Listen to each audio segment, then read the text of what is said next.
It's such an honor and a pleasure to be here. And here why it's such an honor. You know, I wrote Mad in America about 10 years ago. I think there's been a lot of change since then. And if you look around society and look at one of the most prominent forces for change, it is the RAP program. It is changing how we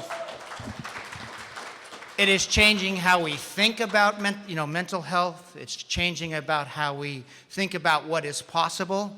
So for me to be in your presence, it's a great honor, and you should all look around, I think, at everybody in the table and give yourselves a big hand.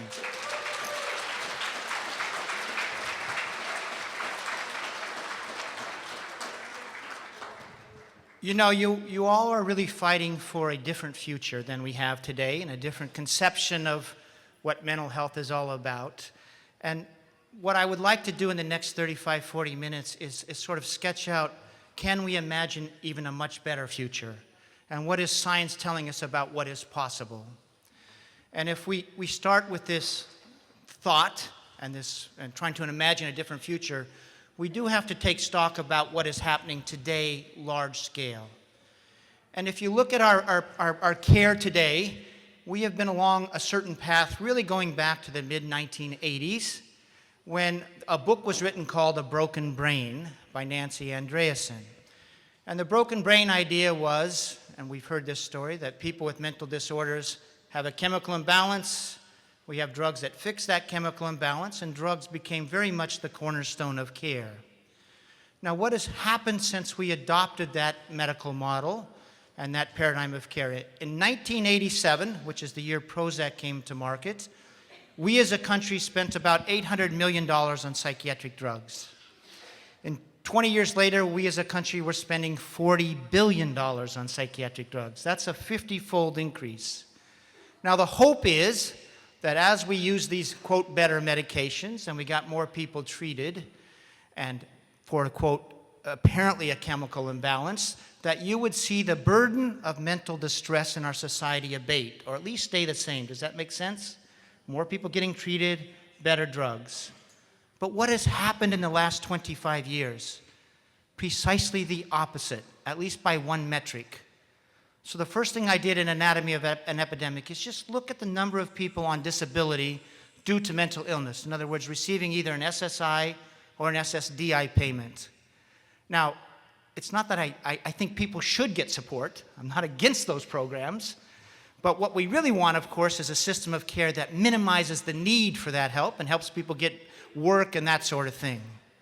Anyway, in 1987, at the start of this modern era of widespread use of psychiatric medications, there were 1.25 million adults in the United States, 0 to 65 years old, on disability. Do you know how many there are today? 4.8 million. In 2007, when I was doing this book, there was about 4 million on disability.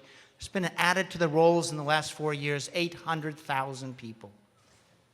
That is not the sign of a system of care that really is helping people stay well and get back full lives.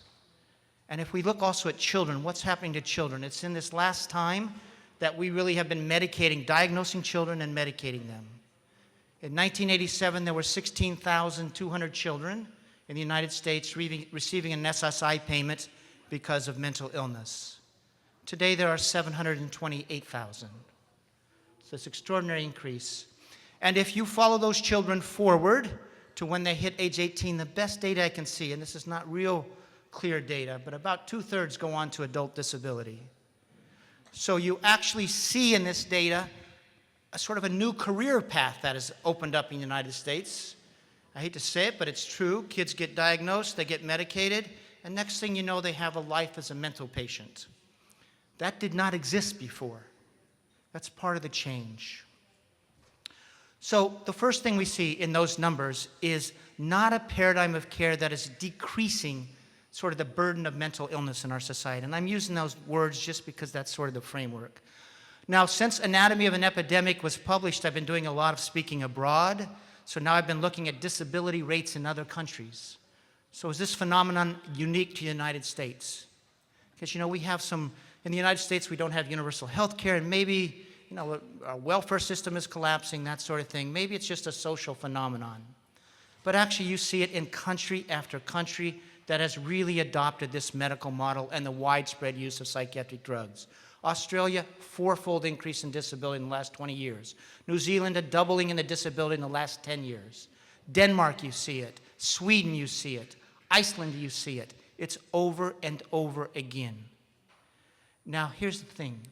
We all know that the United States is feeling a budget crunch at both the state levels and the federal levels. We can't keep going on a system that just piles people onto the disability rolls. What we need is a system that helps people go back to work,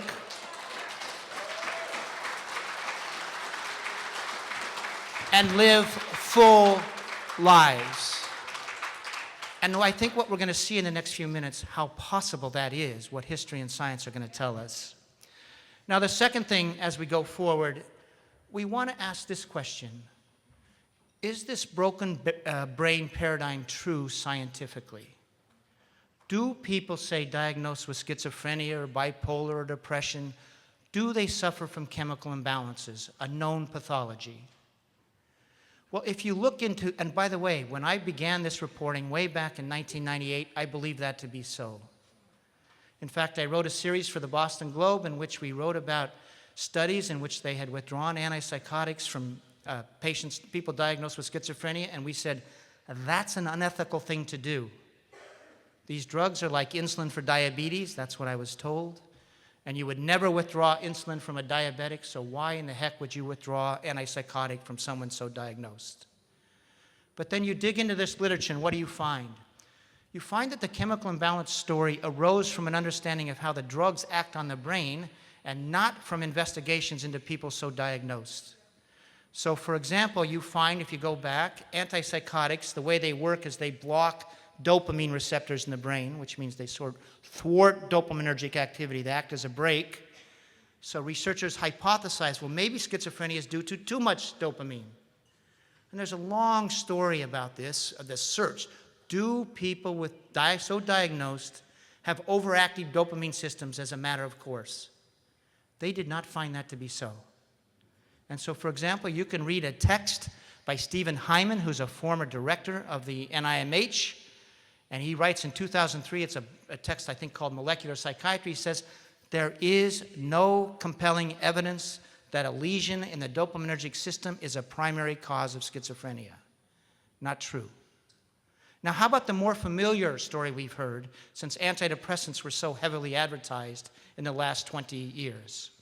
What did we hear? We heard that these drugs up serotonergic activity, so we heard that depression was due to low serotonin. And you see what happens? They understand how the drugs work, and they hypothesize the opposite. Now, if you actually trace in the scientific literature the search to see, do people with depression, as a matter of characteristic course, have low serotonin, as early as 1983, that story was falling apart. In 1983, the NIMH concluded in a study, again, it does not seem that a pathology in the serotonergic system is a primary cause of depression. Now, Prozac comes to market in 1987, and that becomes the marketing story around Prozac. They continued some investigations, but they never found that an abnormality in the serotonergic system is a characteristic cause of depression. And I'm going to just read 3 quotes that sum this up. The first is by Stephen Stahl. He's a very famous, again, biological psychiatrist. He's written a textbook called Essential Psychopharmacology, and he writes this. There is no clear and convincing evidence that serotonergic deficiency accounts for depression. There is no real serotonin deficit. That's Stephen Stahl. How about Kenneth Kendler, co-editor-in-chief of Psychological Medicine? In 2005, he summed up this long search for chemical imbalances, and he said, we have hunted for big, simple neurochemical explanations for psychiatric disorders, and we have not found them. Finally, Ronald Pies, who's a very famous psychiatrist, wrote this past year in Psychiatric Times, in truth, the chemical imbalance notion was always a kind of urban legend, never a theory seriously propounded by well-informed psychiatrists. I would ask you, how many of you have been told you had a chemical imbalance at some point? Do you see the problem here? There's two problems here. It's really hard to have good medicine and artful use of medicine when you are fooling yourself and your patients about what you know. Good medicine always arises, of course, out of humility and honesty. There was a recent survey that said 87% of Americans now know that schizophrenia is due to a chemical imbalance, and 80% know that depression is due to a chemical imbalance. That is the story of a society that is deluded about what is and what is not known about psychiatric disorders. And it has these consequences. If you run anti-stigma campaigns and you tell people that mental illness is due to chemical imbalances, guess what happens? Stigma increases because they're telling people that, oh, that's the other. These people have broken brains. So rather than a message that is inclusive, that says we're all human, and we don't really know why some people, and really, let's be honest, of course. Anybody can have psychiatric distress, and it's the rare life where someone doesn't. But this chemical imbalance story separates us. That's a problem.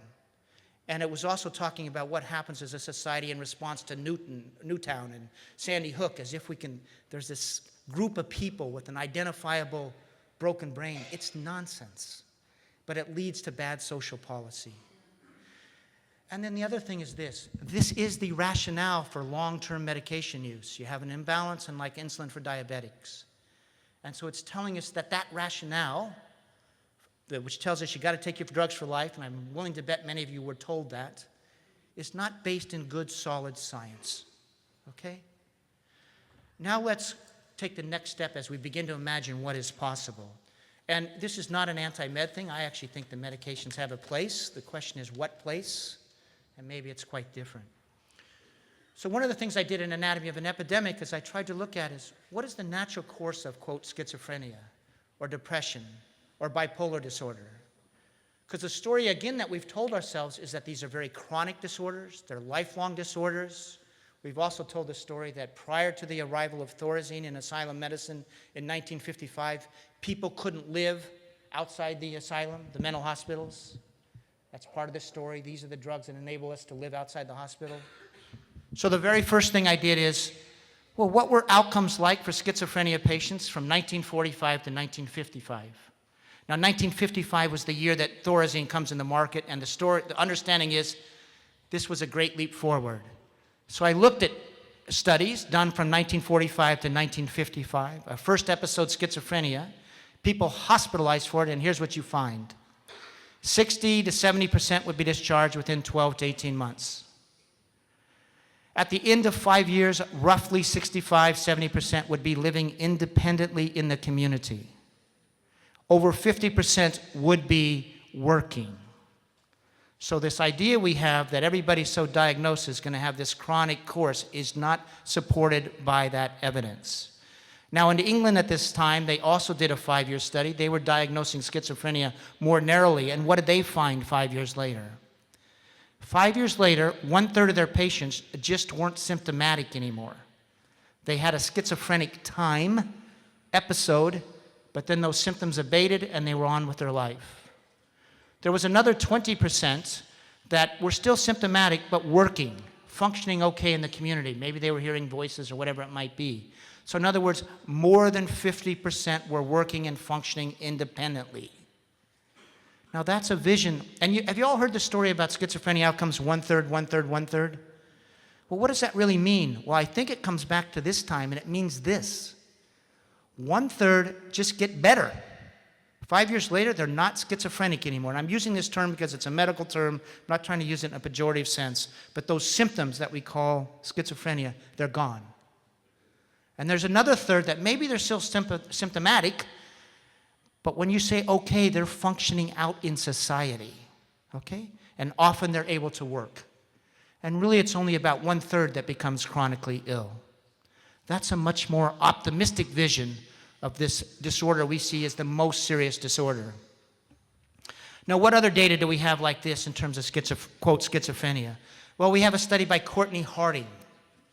Now, Courtney Harding studied a group of, quote, chronic patients. That was the chronic 1/3, that worst 1/3, discharged from Vermont State Hospital in the early 1960s.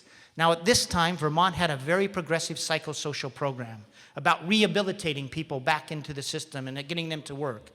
And you know what she found 25 years later? 1/3 were completely okay, and this is from the chronic group. They were off meds, asymptomatic, functioning well.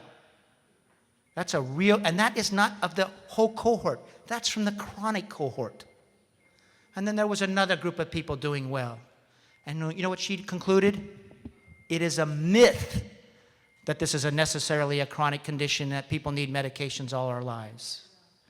So we need to have our care governed by science, not by myth. How about outcomes in poor countries? There were 2 studies done by the World Health Organization in the 1970s and 1980s. One was 2 years, one was 5 years. They compared outcomes in India, Nigeria, and Colombia with outcomes in the US and 5 other rich countries. You know what they concluded each time? Outcomes were better in the poor countries. They actually concluded that living in a developed country is, quote, a strong predictor that you won't do well over the long term. That, by the way, was the study that got me interested in this whole subject, because I wondered, why would living in a rich country be a predictor you won't do well? And they noticed that in the poor countries was characterized in particular by a good social outcome. Now, in these cross-cultural studies, after the first one, these were Western investigators that were running this study, and they were quite shocked by it, so they hypothesized maybe the reason for the better outcomes in the poor countries is the patients there are more medication compliant. You know, it's actually a rational hypothesis, because if you believe the drugs are essential, then compliance should lead to better outcomes. But what did they find? In the second study, when they looked at medication usage, they found that they did use the drugs in the poor countries, but much more for the acute episode. They only maintained 16% of their patients regularly on drugs long term.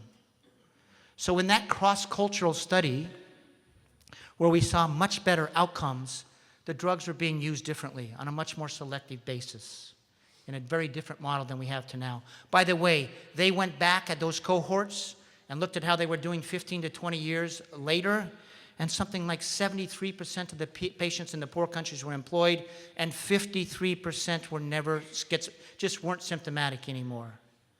Now, I hate to tell you what the latest cross-cultural study is. There's a new study out, 11,000 patients, 37 countries. It was funded by Eli Lilly, the maker of Zyprexa.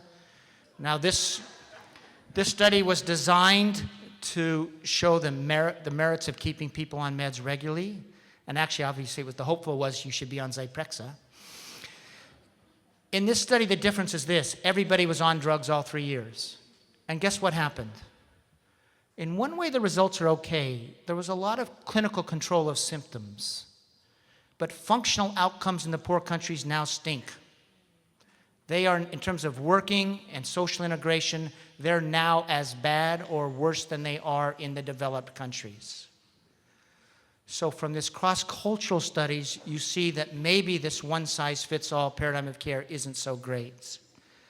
And then finally, we have one prospective study on schizophrenia patients here in the United States. It's a long-term study that began in 1980 by Martin Harrow at the University of Illinois School of Medicine. He enrolled 200 psychotic patients, basically a young cohort. Average age was about 22, from 2 Chicago area hospitals, one private, one public. This way he got a diverse mix of patients, and he followed them for 20 years. Now, the purpose of this NIMH-funded study was to find out, in particular, what happened to patients who went off their medications. And the thought, of course, is they are going to do horribly. They're going to end up in jails, they're going to end up homeless, that sort of thing. Now, at the end of 15 years, he still had 145 of his 200 patients in his study. Any of you who've done research on this population, that is extraordinary to follow up patients, 77% of your initial cohort after 15 years. Of that cohort, 64 had a diagnosis of schizophrenia, 81 a diagnosis of milder psychotic disorders. There's a lot of good news in this study. Of the 64 patients with schizophrenia, at this time, 25 did stop taking their antipsychotic medications. And by the way, this was a naturalistic study. Everybody gets treated in the hospital with drugs. They're discharged, and then he just follows them. Then they're free to go off or free to take their drugs. He follows them up at 2, 4.5, 7.5, 10, 15, and 20 years, okay? And at each follow-up, he looks at, are they working? Are they symptomatic? How's their social integration, et cetera? Now, of the 25, here's what happened to them. At the end of 2 years, about 25% were in recovery, and he had a definition of recovery. You had to be working 50% or more of the time or in school. So it wasn't just an absence of symptoms. You had to have this social functioning. And then you see something in his data we don't see anywhere else in the scientific literature. We see a lot of recovery between year 2 and 4.5, such that by the 4.5-year mark, 40% are in recovery. This is the off-med group. And more than 50% are working. And it stays that way throughout the study, okay? Now, unfortunately, and somewhat tragically, of the group that was on medication, the recovery rate was only about 6% at the end of 2.5 years, and it stayed that way throughout the study. So at the end of 15 years, the recovery rate for those off medication was 40% versus 5% for those on medication. Now, if you dig into that data a little bit more, what do you find? You actually find, unfortunately, that the medicated group had more psychotic symptoms at the end of 10 and 15-year follow-ups, roughly 2 to 3 times more likely to still be psychotic. They had much more anxiety. They had worse cognitive function. On every measure he looked at, unfortunately, the medicated group was doing worse. Now, I want to say something here. This does not mean there's no place for antipsychotics. It doesn't mean that there are some people that do better on the drugs, but it does mean this.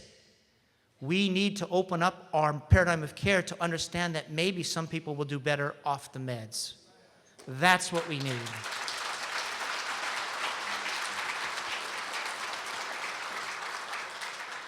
And if you look at that other group, there is really good news.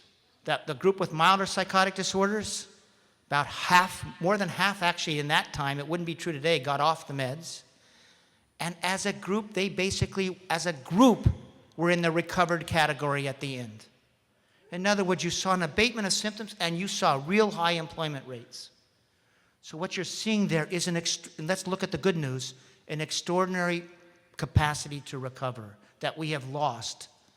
And it's basically talking about an inner resilience, et cetera. And one last statistic from that. And in some ways, I feel like I'm the bearer of bad news, and I'm sorry about this, but it's also good news.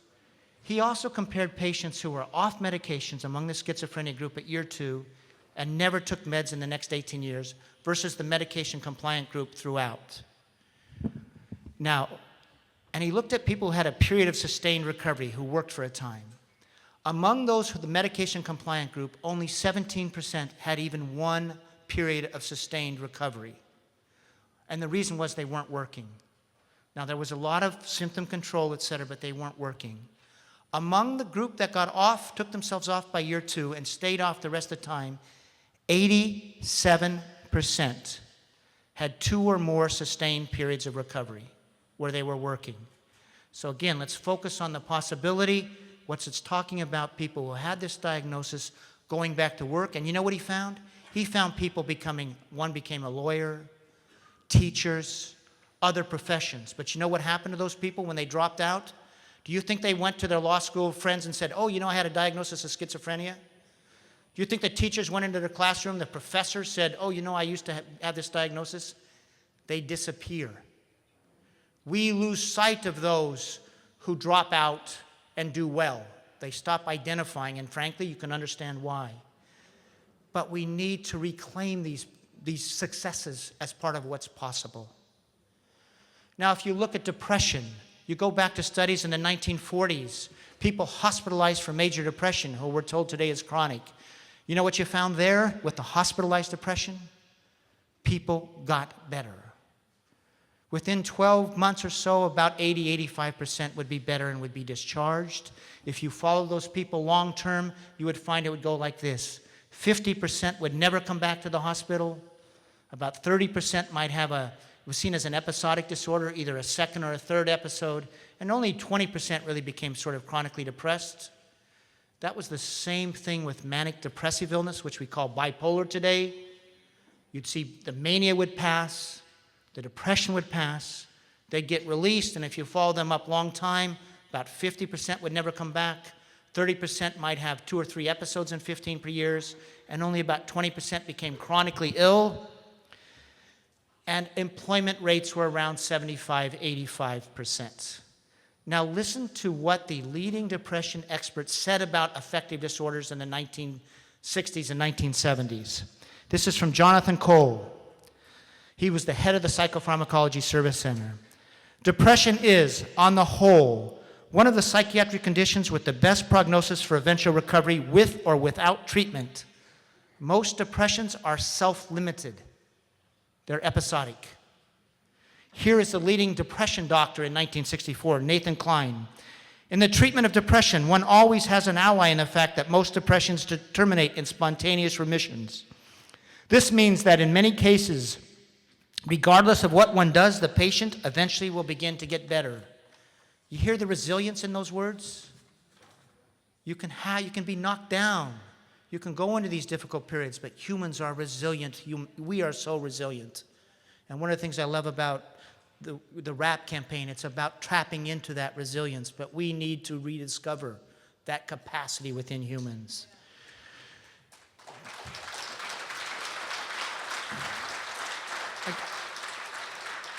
I just want to read a couple more quotes. This is from Dean Schuyler, 1974, NIMH. Spontaneous recovery rates from depression are so high, exceeding 50% within a few months, that it is difficult, quote, to judge the efficacy of a drug, a treatment, or psychotherapy in depressed patients. Most episodes will run their course and terminate with virtually complete recovery without specific intervention. Now here's George Whitaker, the leading manic depressive illness expert in 1969. See if this is what any of you diagnosed with bipolar were told today. He said in 1969, assurance can be given to a patient and to his family that subsequent episodes of illness after a first mania will not tend toward a more chronic course. Concluded, there is no basis to consider that manic depressive psychosis permanently affected those who suffer from it. In this way, it is of course different from schizophrenia. While some people suffer multiple episodes, each episode is, quote, usually only a few months in duration, and, quote, in a significant number of patients, only one episode of illness occurs. Once patients recover, quote, they usually have no difficulty resuming their usual occupations. You see how optimistic that is? That's the message I think that needs to be given from the beginning, is about the possibility of full recovery and making these things episodic problems.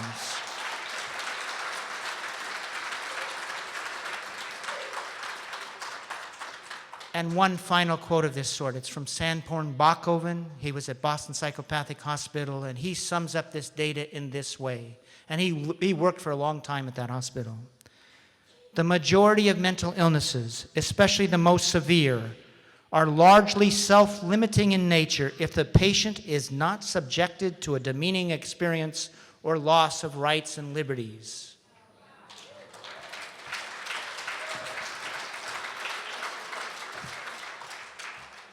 So that's what we need to remember that science is telling us, is an extraordinary capacity for real full-bodied recovery in so many people.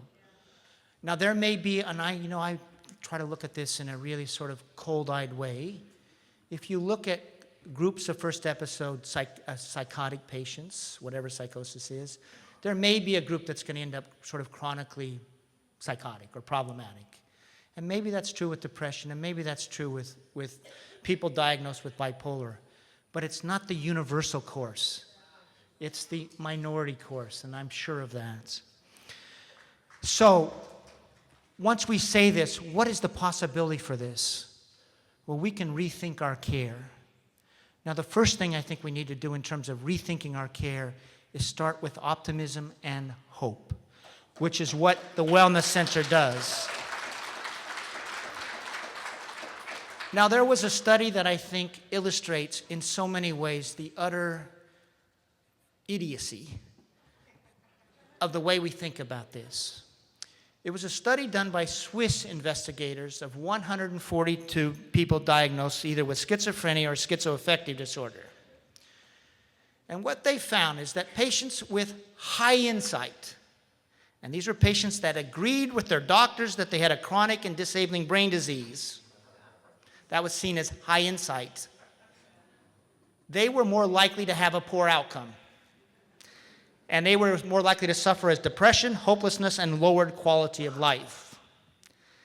Those with poor insight, as judged by this measure, weren't as likely to be depressed, particularly if they had a positive recovery attitude. So what do you think the researchers concluded should be done? To teach those with high insight, to still encourage high insight, but to teach them how to deal with the resulting depression from that high insight. The real message is maybe we should encourage poor insight.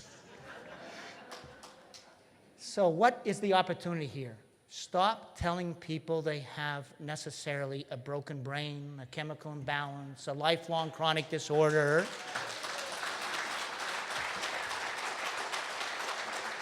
Especially if we go back to that first moment and say, hey, listen, these things often can be episodic, develop RAP plans, and you know, everybody needs a RAP plan. By this I mean if we think about what promotes wellness, well, diet is important. I think exercise is important. And I think meaning in life is important. And what do we talk about meaning in life? It's having a place. It's having a job. It's having someone to love and be loved. And you know what? If you lose those, it's really easy to fall. And to stop sleeping. And if you stop sleeping, it's really easy to have a psychotic episode, etc. So it's really easy for any human being to suffer psychiatric distress. That's difficult to have that. But if you conceptualize, if we really reconceptualize along this lines, this optimistic line, you have a conception, I think, that goes like this. You know, things go wrong, anybody can end up over here, you know, in need of help or in difficult times. Okay, that was supposed to be a demonstration. Anybody can end up over there.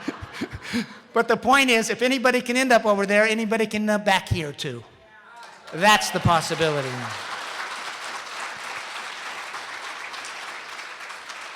Now let's look at a program in northern Finland that reconceived of psychosis along these lines. It's done in western Lapland. Now, this program, actually, there's a long, long history behind it. It's called Open Dialogue Therapy, and it got started in 1992. But there was actually a long history that led up to the adoption of this program, and the history was basically this. It goes back to 1969. A doctor went into the hospitals, the back wards of Finnish hospital, and you know what he did? He started talking to people. And he was told, oh, schizophrenia patients, they don't like to talk to people. And what he found, of course, is with time they had stories to tell. And what he found, of course, is this thing that telling your story, narrative therapy, can be healing. And then he found, because he also had roots in family therapy, that if you brought people together to tell stories about what might be happening in that environment, because people exist within environments, right? And I'm not blaming the family or anything like that, but we do exist within environments, that when you heard multiple stories and people listened to each other, that could prove quite healing as well. And that's where open dialogue came from. Now, one of the things I like so much about open dialogue is the conception of psychosis. They say psychosis does not reside in the head of a person. Let's say the identified person having difficulties. They say psychosis resides in the in-between spaces of people, in that social breakdown. Now, once you conceive of psychosis that way, what is your job as a society and as a therapeutic? You've got to rebuild those spaces, right? In-between spaces. So the way they work is this. You have a psychotic episode, and someone calls up the local caretakers or the local hospital, and they send a team to your house. And they come to wherever you're living, and they try to gather around family members, whoever it might be, and they start talking. And as they start talking, they say, we will be in this together. We will be with you as long as we need. We will meet as often as possible, and we will make shared decisions about how often to make, whether drugs should be used. So in other words, there's this sort of shared decision making. And they say something that's so brilliant. They say to the person who's struggling, we are not experts in this. You are the expert in your own life. And so we are here to hear how to help. And so there's this humility. Now, in terms of their use of antipsychotics, they actually try to avoid using antipsychotics right away. They will use benzodiazepines to help people sleep. So it's not an anti-medication model. And as they're delaying use of antipsychotics, they have this standard they call maintaining a grip on life. And as long as that grip on life measure is improving, let's say someone is sleeping a little better, or they're more willing to come to these meetings, or maybe they're showering, etc., they avoid putting people on the antipsychotics. Now, if someone is not getting better 3 or 4 weeks later, they do use them. And they try to, they say, okay, and the way they use them, though, is this. They'll talk about what can be expected from it, and the person basically has to say, yes, I would like that. So, in other words, there is a buy-in that the drug can be expected to do something, and the patient says, yes, I would like that. And then those that they are on the medication, they keep them on for a long time, they actually use very low doses, and then they have another separation in their protocol where they see who can go off successfully and who needs to stay on the drugs long term. So this is not an anti-medication protocol, this is a selective use protocol. It's figuring out for whom and for how long. And they've basically identified 3 groups. People who can get through that psychotic episode without going on, people who need the drugs for a period of time, and then a group of people who need them long term. You see how that's not one size fits all? And you see how it's not an anti-medication protocol?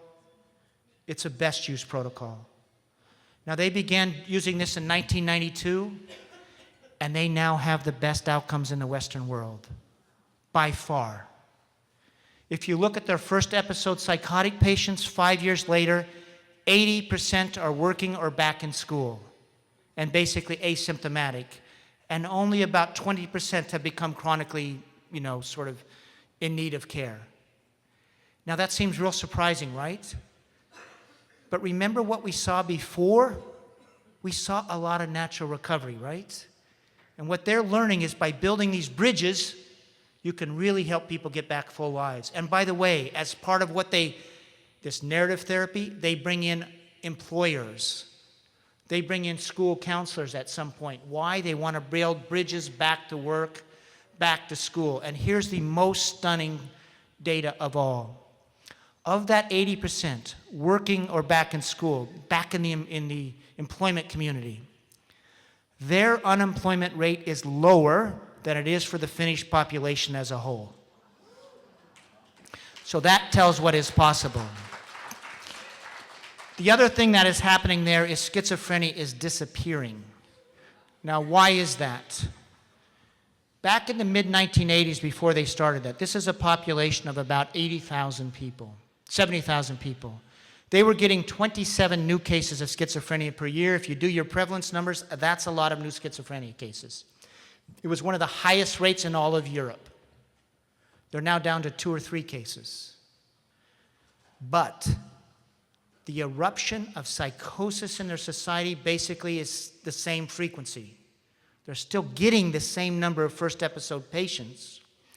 But what is happening now is with this new form of care, people are not remaining psychotic long enough to earn the diagnosis of schizophrenia. Basically, you have to have psychotic symptoms 6 months.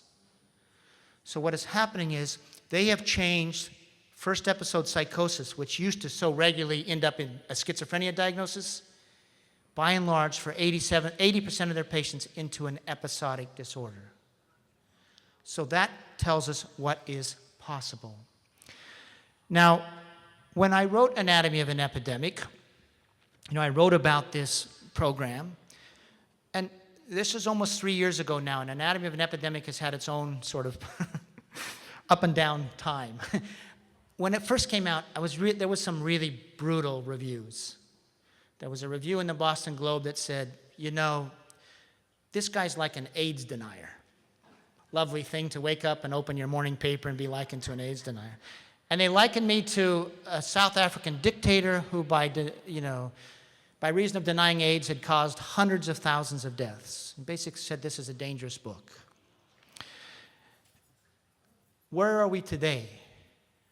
There is 2 open dialogue replication projects underway in Massachusetts. And first of all, 2 things on that. They're being funded. There was a foundation that started in response to Anatomy of an Epidemic called the Foundation for Excellence in Mental Health Care. They've raised about $3 million. And it is to rethink this paradigm of care and really adjust it where we put psychosocial care, humanistic care, holistic care at the center of what we do. And over here, we use the meds on a more limited basis, figuring out for whom and for how long. And here's what was so important to me.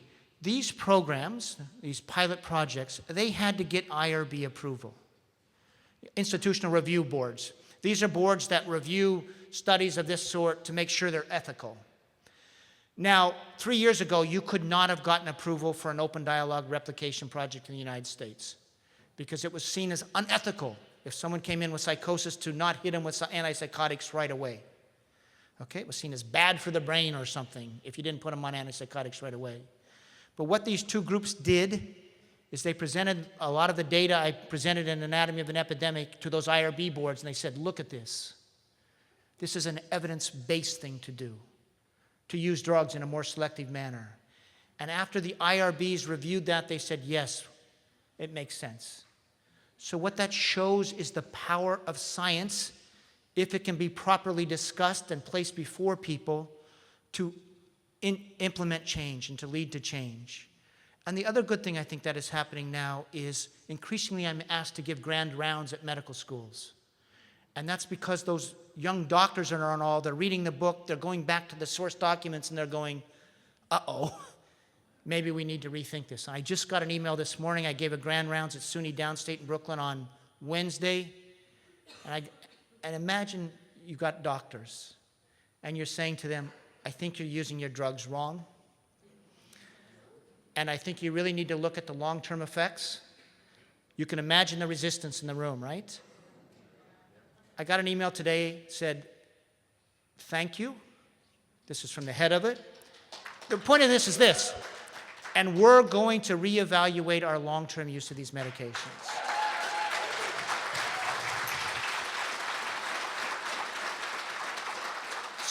So I think what's emerging is that people are showing a willingness to really revisit this issue and to look at what science is telling us and what history is telling us. And the beauty of this story is that history and science are telling us an optimistic story. I know I'm repeating myself, but they're telling us that we can do so much better.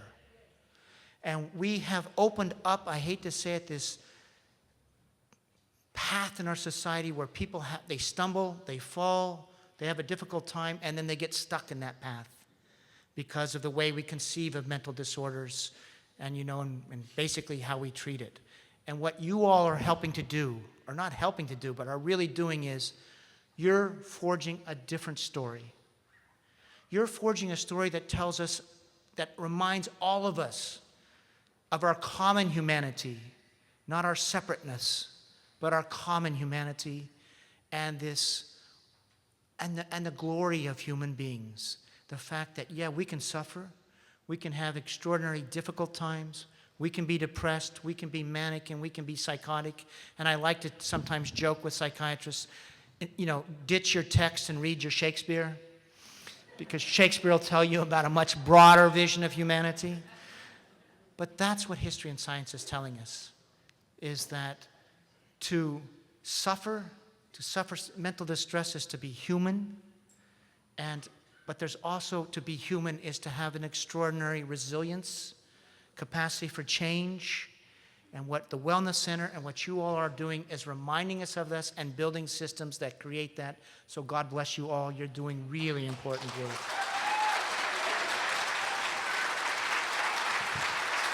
Thank you. Thank you.